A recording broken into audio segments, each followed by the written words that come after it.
In a message sent through his legal team that met him inside the Adiala jail, former Prime Minister and Chairman PTI has said that he is fighting for the true freedom and rights of the Pakistani people. Mr. Khan has been incarcerated at the Adiala jail in a dingy cell in violation of all human rights. Mr. Khan praised the Supreme Court's decision to declare the trial of civilians in military courts null and void. Quote, "Military trials of civilians are against basic human rights and do not ensure a fair trial. I demand a judicial inquiry into the events of May 9th." End quote.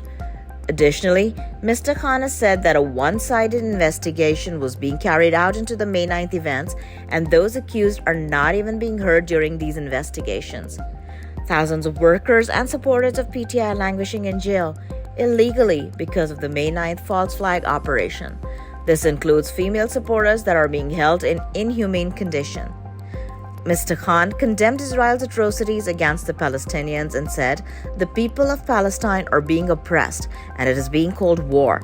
But the fact is that on one side there are innocent people and on the other side there is full power," he said.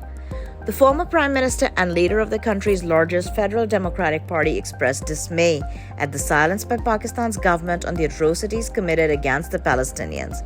Pakistan has historically supported the Palestinian cause at all forums, but the current interim government, backed by the country's powerful military, has had a muted response while the entire world has condemned Israel. Once again, the Islamabad High Court has exposed its complete bias, announcing convict Nawaz Sharif's decision on an application in 40 minutes, while withholding Imran Khan's bail decision for weeks. The controversial and biased Islamabad High Court's Chief Justice Amar Farooq has also denied Imran Khan's request today for the suspension of the illegal trial in the politically motivated Cypher case. According to various lawyers, withholding of the bail decision in Imran Khan's case has now reached a record time. While decision on Mr. Khan's bail is not being announced, just last week, Justice Farooq's court granted convict Nawaz Sharif's bail in a mere 420 seconds. It is apparent today why Pakistan's judiciary is ranked amongst the lowest in the world.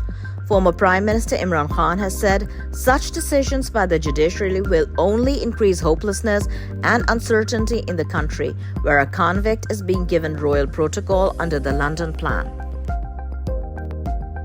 Pakistan International Airlines is on the verge of a shutdown as it has cancelled over 300 flights in the past 10 days due to the unavailability of fuel and financial crisis, a spokesperson for the national carrier has confirmed to the Dawn newspaper. According to the paper, the airline is facing arguably its worst crisis in history as Pakistan State Oil has cut the fuel supply over unpaid dues. The move forced the airline to cancel 322 flights, including 134 on international routes since October 14th. On Tuesday, 51 flights, including 27 on domestic routes, were cancelled, as per the spokesperson. The widespread cancellation of flights has left thousands of passengers in distress. The airline management has been unable to give them a tentative time of departure for their flights, compelling them to look for seats on other airlines.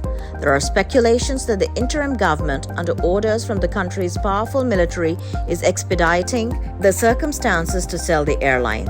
The military-led Special Investment Facilitation Council is tasked with selling state-owned enterprise. Besides the airline, PIA owns real estate around the world, including the iconic Roosevelt Hotel in New York.